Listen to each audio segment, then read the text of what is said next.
Today, we're going to talk about a geologist, mountaineer, author who mapped the West after the Civil War, helped champion the national park system, surveyed the path of the Union Pacific Railroad, wrote a best-selling book about his adventures, and led a mysterious double life. Thank you. I was wondering where the weird was.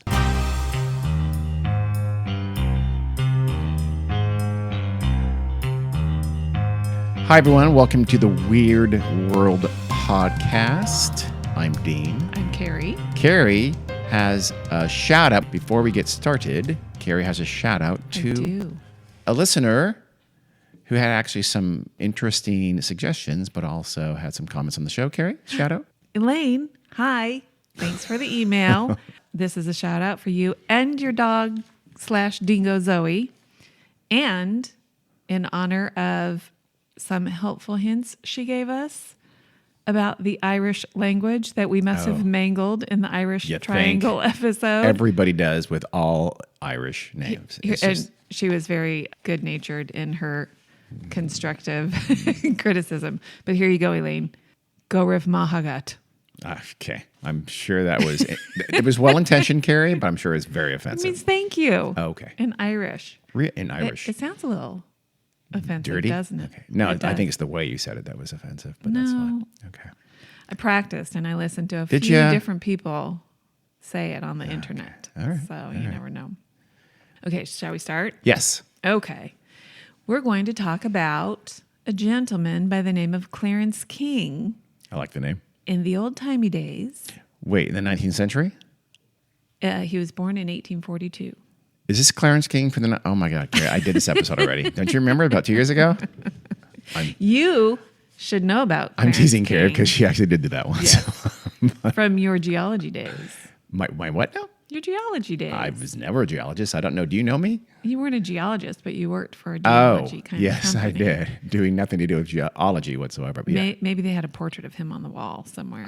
Probably not. But Anyway, historian Henry Adams called him the most remarkable man of our times. And we've never heard of their him. Times. And John Hay, who was the Secretary of State under Presidents McKinley and Roosevelt, called him the best man of his generation. Wow. So apparently That's high he was praise. beloved Yeah. by at least two guys. At least two people. Anyway, he was Two born... prominent white guys liked him. That's good enough. He was born January 6, 1842 in Newport, Rhode Island. Sounds pretty fancy. It's pretty swanky. His At least father's... these days. Yeah. I'm probably in those days Probably. too. His father's family came from England to the Massachusetts Bay Colony in 1637. Wow. His great-great-grandfather, Benjamin King, supposedly helped Benjamin Franklin with his early electrical experiments. Supposedly. So they say. Yeah. His mother, Florence, could supposedly trace her ancestry back to the signers of the Magna Carta. I feel like almost every Everybody can. white person of vaguely English ancestry says that. I'm not convinced it's true.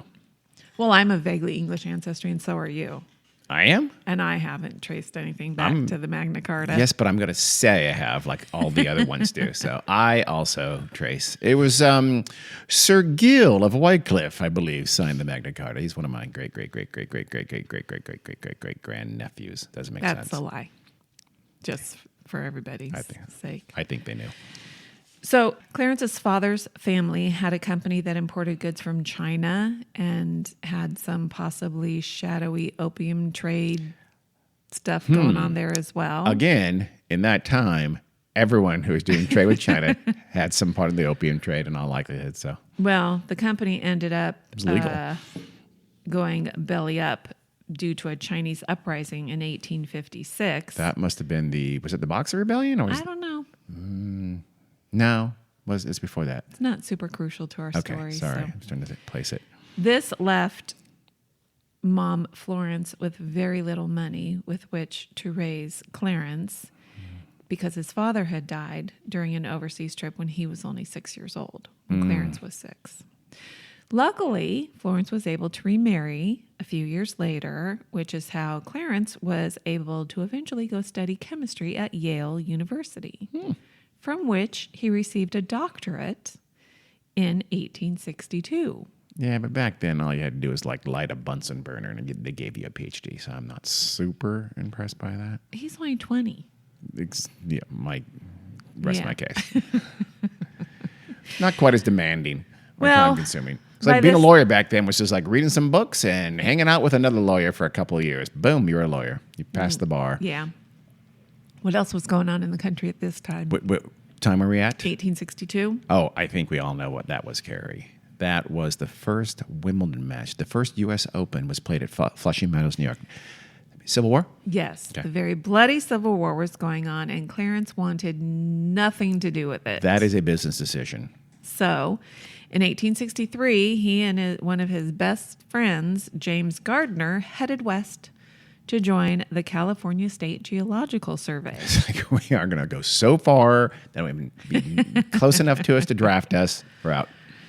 He was appointed assistant geologist within a few days of arriving in San Francisco, even though he had no field experience, which again, it took so little. Geological Survey didn't really care since he was essentially a volunteer. I mean, they did not pay him. I think somebody held up an object from the ground in his hand and they said, "That's a rock." And the person said, "Wow, you must be a geologist." And you were a geologist. It was that simple. He, James, and 3 other men explored the southern peaks of the Sierra Mountains, and this is where he got an idea that he then took to Washington in 1867, where he proposed doing a geologic survey along the 40th parallel of the U.S., Oh. roughly the distance from Denver, Colorado to Sacramento, California, and the route of the new Transcontinental Railroad. So he spent the next 10 years mapping and surveying the West using the federal funding he had gotten. And during this time, he co-discovered Mount Whitney and made a boundary survey of the Yosemite Valley. Nice. In 1870, he discovered an active glacier on, guess which mountain? Is he in California still? Yeah, he's still in California. In Mount Shasta? Correct. Hey. Good job, Dean. Which he named the Whitney Glacier after Josiah Whitney, who was... Did he see the creatures that lived within Mount Shasta from alien creatures? That's another episode, but yeah, he didn't. That's real. You know, so maybe we should buy his saw him. book and we see.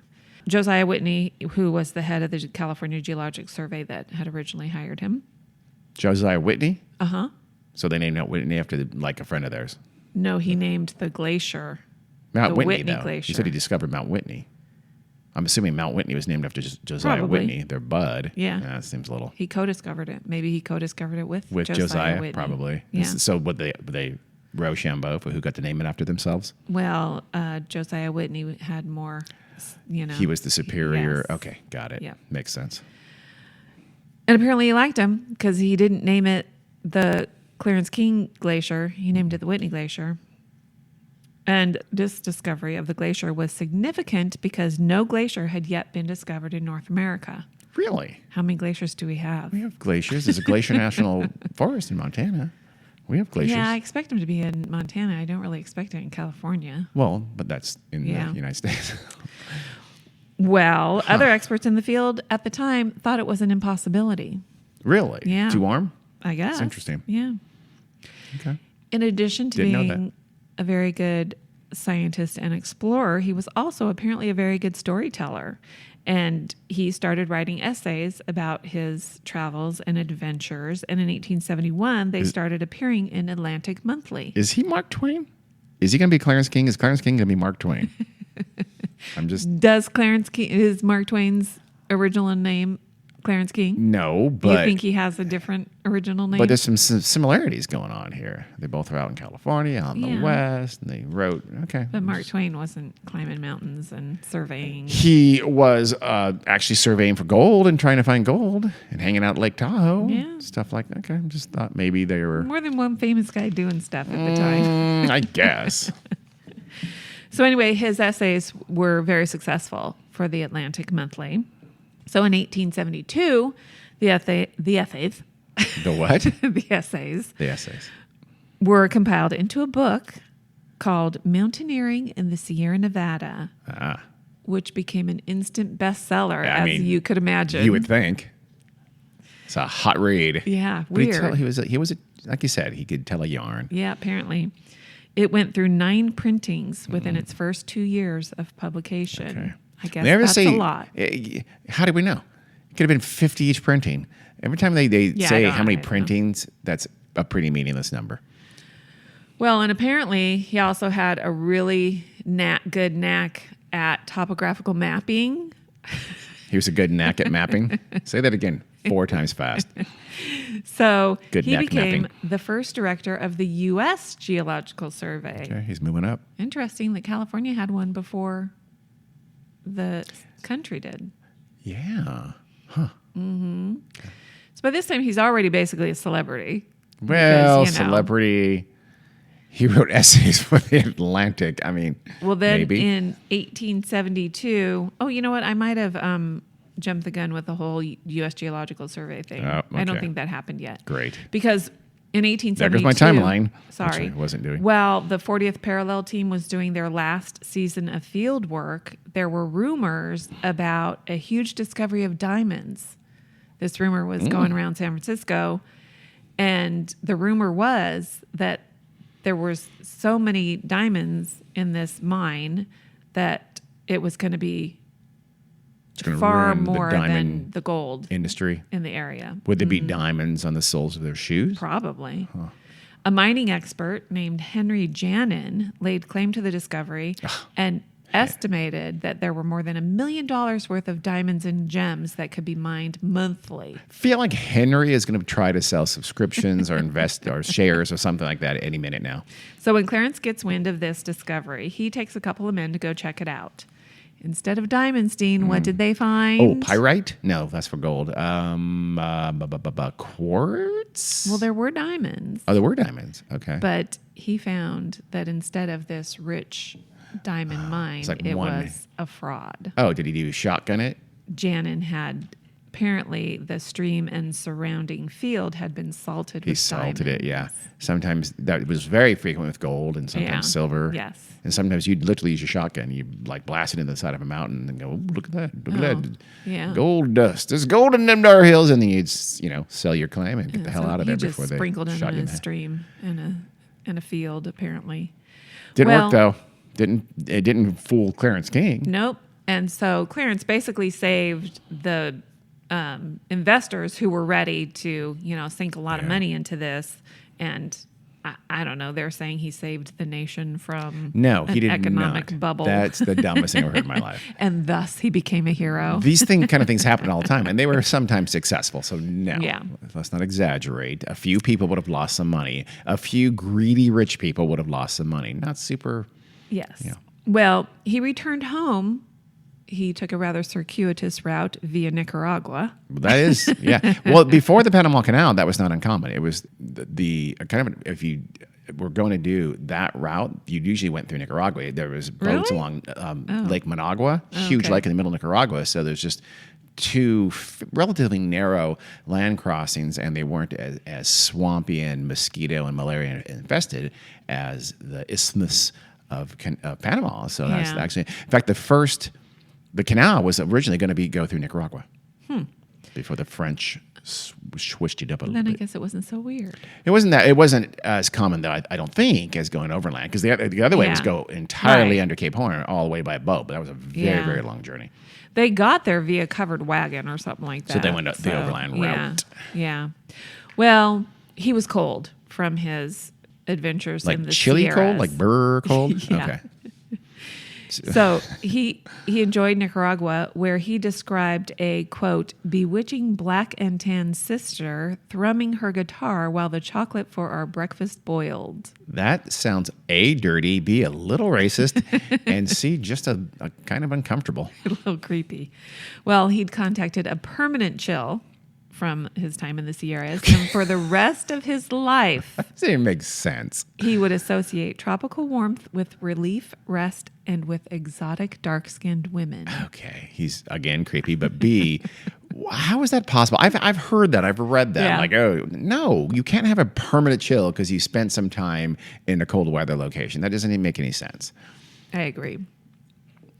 Well, he returned to New York. Although permanent chill great name for like a thriller. Yeah, it is. Like set in the Arctic tundra or something like that. No one used that.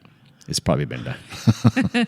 He returned to New York, became the youngest person elected to the National Academy of Sciences, and still, I think to this day, is still the youngest person. How old was he? I don't know. Okay. Did you have a date of birth? Because we can do the math. 1842. Okay, what year are we at? I don't know. All right. No, that's good. I tried to get 2 of the 3 things there. I was only able to get 1 of those. I don't know. In 1897, where I had jumped the gun and said he became the first director of the U.S. Geological Survey, that's when that happened. That's when 1897. Okay, so he's 55? That doesn't make sense. That's not that young. Yeah. Yeah. Well, I don't know what's happening. My timeline is ruined, and now That's all right. He's making it more confused. He held this position for about 2 years. He lived in Washington, D.C. So this is end of the century. Hobnobbed with the elite people of Washington, D.C., John Hay and Henry Adams. Bill McKinley. Dined at the White House. John Hay and Henry Adams were both married, and the 5 of them, would get together. So he's not married. They were called the 5 of Hearts. 5 of was their Hearts. little group. Clarence is not married, Correct. but Clarence does lust after, quote unquote, black and tan strumming sisters who are strumming. So but we think he's 50. He's in his mid 50s by now. Yeah. And he's never been married. Correct. At that time, that meant almost always one thing. You know what? A James Buchanan scenario. Had he been He married? shouldn't be in his mid 50s. He should only be in his mid 40s. Okay, so the 1842 is not his date of birth. We could Wikipedia that. I think maybe 1897 is wrong. It might be a typo on my part. 1879? Could be. That would Maybe not it fit with is. John Hay, though. If John Hay was in the McKinley administration, that would be the very end of the 1890s, so that part. I don't know. Well, John Hay, I didn't say they were best friends at that time. Oh, okay. I'm just telling you who John Hay was. Okay. This isn't getting confused at all. I think you're right. I think I transposed. I think it was 1879. All right. For other reasons that we will find out in a moment. Oh. So he did this for about 2 years, and then he decides to resign that position. He's going to go out and pursue work in mining and private industry. He wants to go make some cash. Make some money. Okay. And preferably in warm weather climates, too, because he's got a little bit of a chill. Yeah. He also likes to travel. He's a gallivanter. Okay. Good word. So, by the way. Bring it back. Turns out he was a great scientist and geologist. He's not so good at business. He doesn't do well. No. He ends up taking a lot of money and loans from his rich friends to fund his expensive life of traveling. He also liked to collect art. And he was often out traveling, seeking his fortune, and never finding it. His friends really never knew where he was. And But they kept sending him money. Yeah. Very trusting friends. They didn't worry if they didn't see him for long stretches of time because this is what he did. And in the 1880s, he started something called slumming. Slumming? Which was kind of it had become a fashionable thing to do among the upper classes in London and Paris. Does it mean what I think it means? It means you want to make a stab at it. Well, I think literally like you went and hung out in, tenement poorer parts of big cities and things like that. He was going into the streets of Lower Manhattan, but it was, you go into the dark, steamy parts of town to meet and talk to people from different walks of life than your own, enjoy the nightlife, sometimes get into fights. And so that's what he was doing. And he was living in a series of various hotels in Manhattan.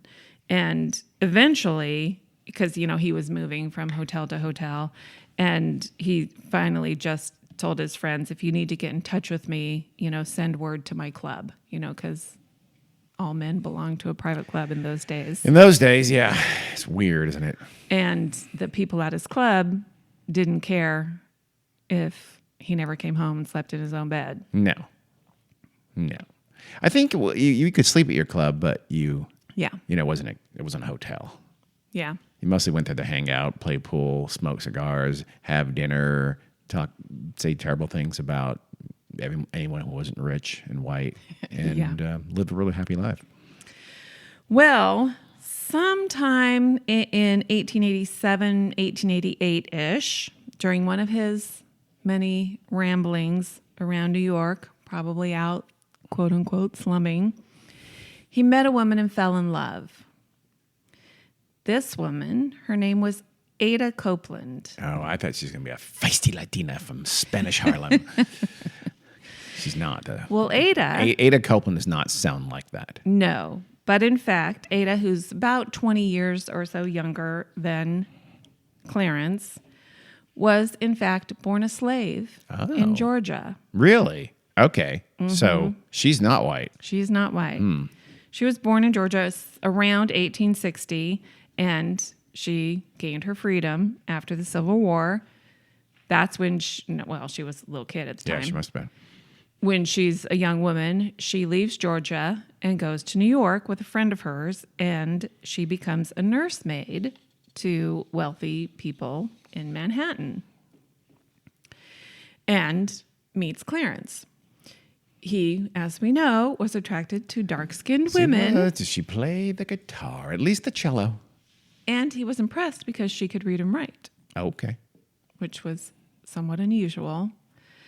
And when they met, obviously, he knows she is a black woman. But he tells her that his name is James Todd, and he is, in fact, a Pullman porter. Okay. That's and at weird. the time... He's doing like some kind of a play action. What's the word I'm looking for? I don't know. Yeah, I don't know. Role-playing? Role-playing, that's it. Play action. Well... Hi, I'm a porter. My name's James Todd. You pretend you're an ex-slave from Georgia, but I am. But just don't ruin it. Okay. Well, Pullman porters were always black men. Yeah. So wait, was he trying to pass as black? As a matter of fact, He's trying to imply that he was black? Yep. Really? He told her he was West Indian. Wow. But he was pretty white. Yeah. He had sandy blonde hair and blue eyes. Oh my God. Not black looking. Hey man, I'm from the West Indies. Okay. What's your name? You play guitar? Yeah. But as we know, many black people at the time did have European ancestry, and we know why. Yeah. And even if a black person had white features, looked white, if one of their 8 grandparents was, or great grandparents, right? You had to be 1/8. Well, it depended on the state. Some states were like 1/64th. You know, in the South, other places is 1/8. And you had James Audubon. Yeah, was 1/8. What they used to call an octoroon. He was 1/8 black from the West Indies, actually. But it depended on the state to say, oh, you have to call yourself black. And it changed, I think, over the years. But at this time, if one of your 8 great-grandparents was black, then you were considered black. At least probably in New York. Yes, this was New York. So at the time, this actually made it easier for a person to move between racial categories because it didn't matter what you looked like. Your looks didn't determine your race. Your blood did. So if they couldn't tell, they couldn't tell. Correct. So light-skinned black people were able to pass as white if they wanted to for obvious reasons. You'd probably have to move away from your home where people knew, but that was not super uncommon. It happened. Yep, for jobs or social advantages. Yeah. So it was less common for someone like Clarence to want to go in the other direction. You think? And pass as black. I mean, good Lord. Yeah, that's baffling. Yeah. So I wonder if he felt like he wouldn't be accepted by her. Correct. If she didn't think he was part black. He wouldn't have been. Okay. It was equally unacceptable in black social circles. Yeah. For black people to be dating or marrying white people, even though it was legal in New York at the time. Really? Yeah. Okay. Interracial marriages were legal. Is he like totally? He's starting to use the N-word. He's just acting. He's changing his accent. He's really trying to fit in. He's Rachel Dolezal it to the 10th degree by this point. Well, Pullman porter it was actually a very prestigious job for black men at the time, and it almost made them middle class, and it also meant it was a good excuse for him to be gone all the time. have to be gone a lot. Yeah. He said he was a Pullman porter and also a traveling steel worker. Okay. I'm not sure that's a thing, but all right. So he knew if he wanted to have a relationship with Ada, he had to be black. But he also knew he had to make money. And the best way to do that would be to continue his Clarence King life. Yeah. And Because his friends just wired him money. so he hid that entire life from Ada, never told her. And he was what at the time considered a racial radical. Both his mother and grandmother were both abolitionists. And in the 1880s, he said he believed miscegenation was the hope of America. He believed in an America without race, a future where, quote, the populations were melted down into one race alloy. He was mostly motivated by he was turned on Yeah. by black women. So Well, it was an ulterior motive. That's all I'm trying to say. Don't make him out as a saint. He he had type. I wouldn't say this made him a saint, but yes, he did have a type. But he was clearly raised Yes. under the influence of his mother and grandmother. His friends, though, didn't necessarily share his views about race. No. And I'm sure he knew this. And he knew if they found out about his relationship with Ada, Oh. it probably would have resulted in no more loans. No, et probably. cetera. He would have been ostracized by his society for sure. So they end up getting married in September 1888 in, I've read, either Ada's aunt's house or a friend's house. Doesn't really matter. He's 46 at the time. She's 27. And it was just basically, it was a religious ceremony, but they never actually got a civil marriage license. So it was a common law marriage, which was considered legal and acceptable in many states. But they didn't. That's interesting because so there's no paperwork. Correct. Okay. Literally, there is not one document containing both of their signatures. Was he doing this for deniability? Probably. Okay. Just in case. I mean, he's got a fail safe. He's got a fallback. It's like, oh, I hit my head. What? I've been married to her for 3 years. Oh my God. I'm sorry. I'm white. Let me come back to white society and give me money. Well, he was devoted to her, but of course, he was away a lot, presumably working on the railroad. Yeah. Well, freelance steelworking. Yes. But Hi, you need any steelworking help? Yeah, as a matter of fact, we do here in this farm. He was Sure. returning to his Clarence King life in order to earn money. He wrote to her often from the quote-unquote road. Between 1889... Carrie thinks road is not a real word, but that's the road, because he wasn't really on the road. Well, wasn't he though? I guess so, yeah. He probably was. He's out doing. that's true. I mean, presumably, if he's doing his Clarence King thing, was he sincere at all? Was he really going and checking out potential mines and stuff like that at all, or is he just literally leeching off his friends and traveling around having fun? He must have been doing something. I don't Yeah. know. He The had to stories be. never say like You think he specifically. was. His early stuff is so well documented. Yeah. It really isn't. Well, but either way, he was literally just traveling around having fun. No, he was trying to earn money. Or he was trying to find, like, I think, right, he was a geologist, so presumably he was doing something Yeah. with respect to minerals or Yes, yeah, okay. he was. And just not successfully. Correct. Between 1889 and 1893, they had 5 children. Jesus. For 1889 to 1893. They Yeah. had 5 children. Yes. Okay, that's more than one a year. Yeah, that's true. That's a lot. That's a whole Irish family of Irish babies. One of which, the first child, was a boy, Leroy, did not survive. This is the 19th century. 1 out of 5 is phenomenal Yeah. that they only one died. And in 1891, they had lived in like a kind of a poor black Oh, I'm sorry. area. Yeah. What? It's 5 years. So they had literally every time she had a baby, she got pregnant within a couple of months. Yeah. Jesus. Well, he moved the whole family to a house in a residential neighborhood in Brooklyn, which was a big step up. He's starting to feel the financial strain of his double life. Those checks are starting to slow down from the friends. He gets 6 loans from John Hay without telling him why, that's a pretty nice friend. Yeah, it's a pretty dumb friend. And when Leroy died in 1891, John Hay wrote about sensing despair in his friend at the time, but he didn't know why. Yeah, he couldn't tell him why. Nope. And I don't think John Hay ever finds out why. Really? Clarence was away all the time, and the stress, finally gets to him. He's at a menagerie in Central Park. It's a zoo.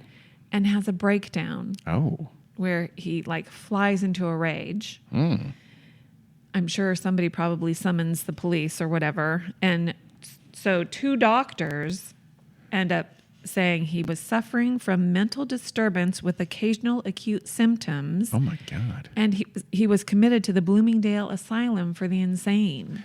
Was he throwing poop at monkeys rather than the other way around? Was that, because that sounds insane.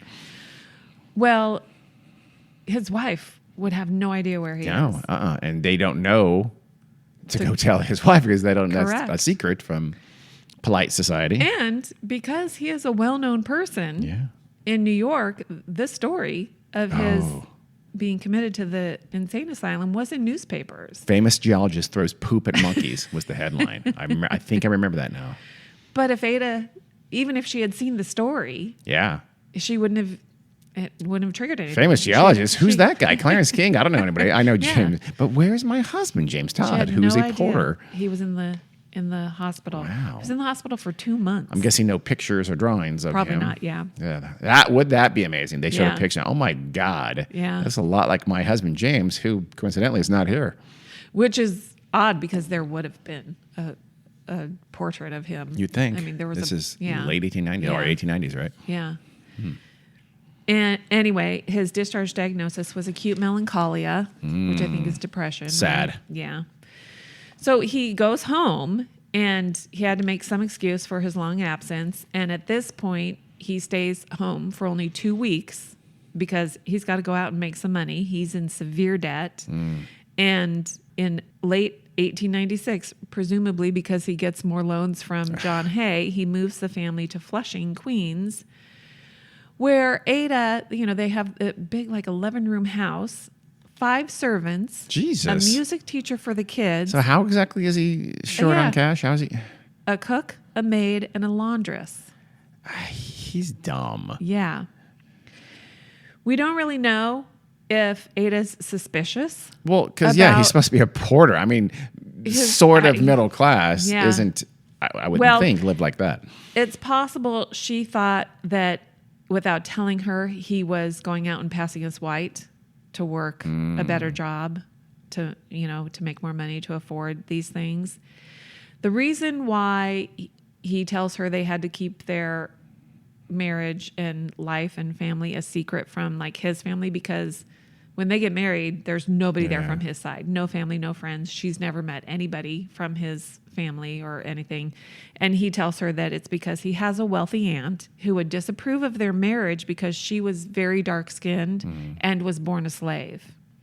And this aunt would potentially leave him a large inheritance, but not if he knew, or not if she knew about Ada.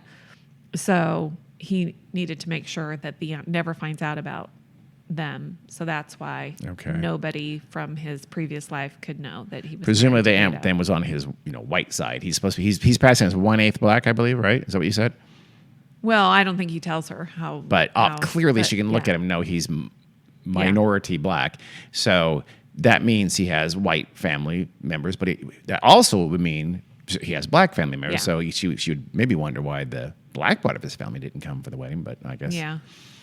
So he's writing all these. We know he's a good writer and he's a good storyteller. So why is he not just write some more stuff for the I don't know. Come on, man, cash those magazine checks. Yeah, but when he's away, he's sending her these beautiful, loving, flowery letters about how much he misses her and how wonderful she is and all that kind of stuff. I'll be home to get you pregnant soon. Yeah. And I guess she would write to him too. I don't know how the letters would get to him. I don't know where he was telling her. He must, He maybe she could have sent them to something that got sent to his club, and he told his club where he was, and they could forward him something like that, probably. But they would be to James Todd. Yeah, that's true. I don't know. I don't know how he did it. Go-between. But he did destroy any letters that she wrote to him. He didn't save anything because they would say James Todd, they would say that's James. true. And all Why that do you kind have of James Todd's letters, my white friend? I don't know. stuff. But she saved his letters. In 1901, he gets seriously ill with tuberculosis and goes to Arizona to get better.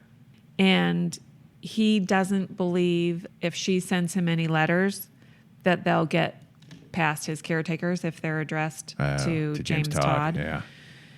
So, he's worried about it. And this is when he finally writes to her and tells her the truth. Dear beloved wife, I am white. That he is Clarence King. I don't know if he says that he's white. He just says, my real name is Clarence King. At this And I'm point, white. they've been together for 13 years. Damn. I think it's time to break the news. So he's trying to get his final arrangements together because he doesn't believe he's going to survive. And he does not. He died on Christmas Eve that year, 1901. He never did get a chance to make a will since he married Ada. So the last will that existed was made a couple of years before they got married in 1886, which left everything to his mother. His mother, who hated Ada, was a super racist. No way, his mother was an abolitionist. Yeah. But she probably still would have been Yeah, upset that doesn't mean- yeah. he married a black woman. Yes. He was 59 years old. His funeral was held on New Year's Day in 1902 in a Presbyterian church in Manhattan, and he was buried in the family plot in Newport, Rhode Island. And, nobody contacted Ada or invited her because nobody knew about her. She begins... You would think then there'd be obituaries with pictures in New York publications, as she might see. You would think. Oh, no, he wrote to her from Arizona. Yeah. So, and said, I am yeah, white she and I'm knew- dying. I don't know if I'm not he said he coming was back. white. He I'm pretty told her sure he his did. name and presumably that he had tuberculosis. And P.S. I and am he white. might die. But he tells her in one of these letters that he had left her an $80,000 trust fund with his friend, James Gardner, which would He's be lying. over $2 million today. Okay, that makes no sense. And she starts receiving a monthly check. What's for happening? $65, which would be about $2,000. $4 billion. Oh, okay. And her house in Flushing gets paid for. What the hell is happening? Is he going to have a third identity? He's actually the son of Cornelius Vanderbilt. So she figures that this trust fund being held by James Gardner is where the money is coming from to pay her bills. So James Garner's just the executor. He says, this person's going to pay you. I left a trust fund with him. Yes. He's going to pay. Okay. For my Porter money, all my super Yeah.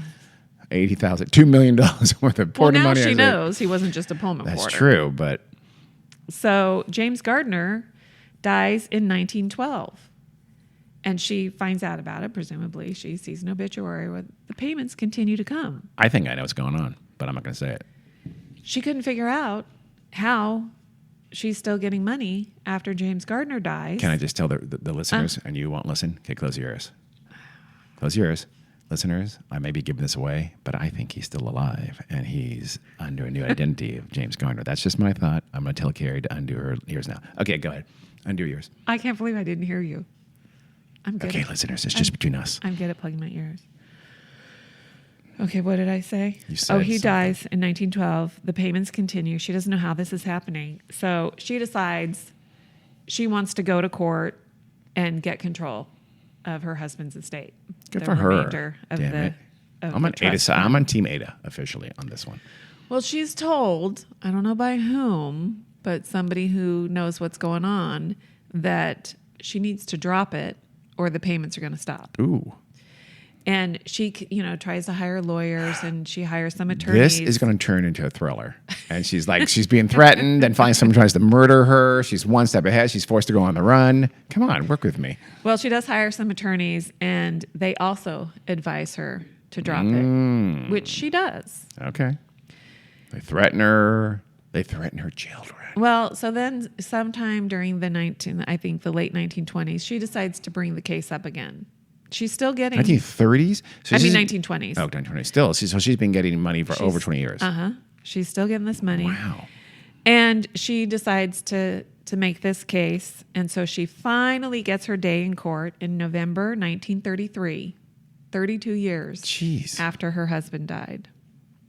So she brings in all the letters that he sent to her because she's got to prove that we were married because she was married to James Todd, not Clarence King. And They didn't do thumbprints, I'm assuming, back then. well, she brings the letters, and it was kind of, they did validate, okay, yes, you had a relationship, you were married kind of thing. They validated that she had a relationship with Clarence King. Yes. Okay. However, it was revealed during the court proceedings that there never was a trust fund. He died broke. Don't know why he Yeah, which told makes her. way more sense. Right? From what you Yeah, said before, we he's knew that borrowing, he he didn't was have any money. continually, sponging off his Yes. friends. So where did the trust fund money come from? Well, and in fact, when he died, he owed his friend John Hay $43,000. That's $17 trillion in today's money. Well, if 80,000 is a couple million, this is over $1 million, yeah, right? I Because guess. it's more than half. I guess I like your math better, but still.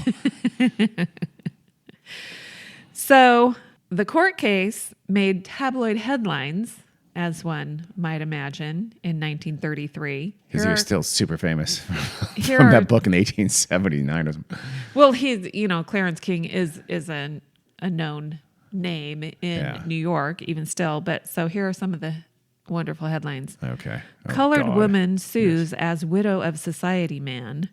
Society man, huh? Okay. Yeah. Mammy. Mammy? Yep. Mammy bears life as wife of scientist. Mammy. Mm-hmm. Mammy was what? A synonym for a black woman? Old, yeah, of course. Just any black woman. Mammy. Probably old black woman. Okay. And then old negress suing Nice. estate reveals love. Wow. These Mm-hmm. headlines could still be on the bottom scroll of ONN. So don't be surprised. So all this time, she thought the money was coming from John Gardner, but it actually was money provided by John Hay, Really? the friend that he owed a ton of money to already. I don't think this was necessarily out of the kindness of John Hay's heart. I think it was in order to protect Clarence's Memory? memory, His reputation, and to prevent a scandal. When John Hay died, his widow kept up the payments. And then when she died, her wealthy son-in-law kept up the payments. And then when he died, his widow, who presumably My would have been John God. Hay's daughter. Grandma, tell me again why we have to pay this black lady in New York a lot of money. I'm not against it. I just don't remember. But since the purpose of the payments was really to protect Clarence King's legacy and reputation, that was no longer necessary after the court case because it was all revealed. So the monthly payment stopped at that time. Wow. She should have probably just left it alone. But she's her- very old by now, right? Well, she's not that old She's crazy old. because she was 20 years younger than him. Yeah. Okay. Still. So, She's yeah. Pretty old. Yeah. She's got to be like 70 or something like that. So, She's a mammy, Carrie. yes, she is a mammy. She was actually happy that it had come to light that, she was in fact married to Clarence King. And she actually did get the title to the house. They let her keep the house. Oh, that's nice. which The one was in Brooklyn, nice. the 11 rooms. She doesn't have all those servant No, stuff. it was in Flushing. Oh, the Queens. Flushing one. Yeah. Okay. Oh, that's right. But that was the one with 11 rooms and all the staff Yeah. is presumably no longer there. Yeah. I don't know. She did have her children. Well, they're 50s. They're good Well, 40s. I know, but so presumably they could be helping her. That's true. With expenses. But she ended up living in that house in Flushing with two of her kids until she died in 1964. Wow. Okay. So At she's the very age old. of 103. What? That's like a super mammy. 62 years 103. after her husband died. Wow. The year before she died, Yeah. in 1963, Ada was one of the few former American slaves who heard Martin Luther King give his I Have a Dream speech at the steps of the Lincoln Memorial. Her dream was to marry a white man who pretended he was a black man. Which is fitting And she lived her dream. because this weekend just happens to be, I know this is not when you're listening to it. No, it's not. But when we're recording this, it is the 60th anniversary of the March on Washington and that very speech. Yes, it is. Yes, it is. Is that where you got the idea from? No. Okay. I'm just curious. The timing is just completely coincidental. Okay. So people are saying, you know, how could he possibly pass as a black man, and how common was this? It wasn't super common, but in one article that I read, they listed several. One white man was, you know, back in the olden days, was passing as a black minister in a black church. And when he's found out, he's like, you know, they kicked his... He didn't have the verb, though. There. He's like, and can I please have an amen? Thank you so much. Now on to John 3:16. And then, of course, we know about Rachel Dolezal. Yes. That it makes more sense in Rachel Dolezal nowadays, things like that. But to do this in the 19th century, I'm sure they said, no, we believe you, because good God, who would do that? Exactly.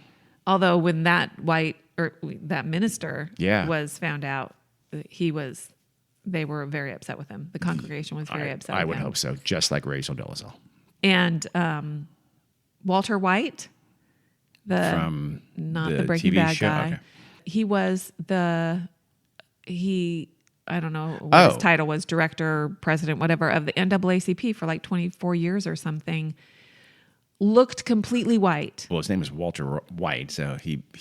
But he had black ancestry. I mean, and not like, you know, great grandparents. I mean, I think it was fairly recent. That whole genetic thing. But he turned out to be very white looking. I looked at pictures of him online. They were all black and white, so it's really hard to tell, but he looks like a white man.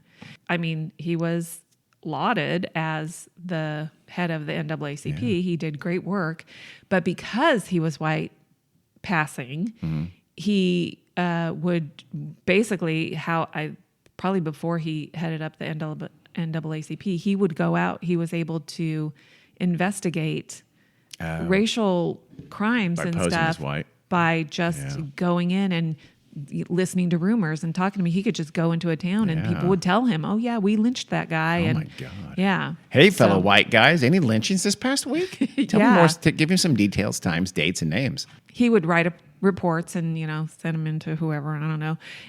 And when he started making a name for himself, he became recognizable. So he couldn't really do that anymore because people would know who he was, and then he's in danger himself, right? So anyway, it's like a black Klansman. Yeah, kind of I found that interesting. Exactly like that. He had a black wife and black children. Walter White did, and then at some point he divorces his black wife and marries a white woman.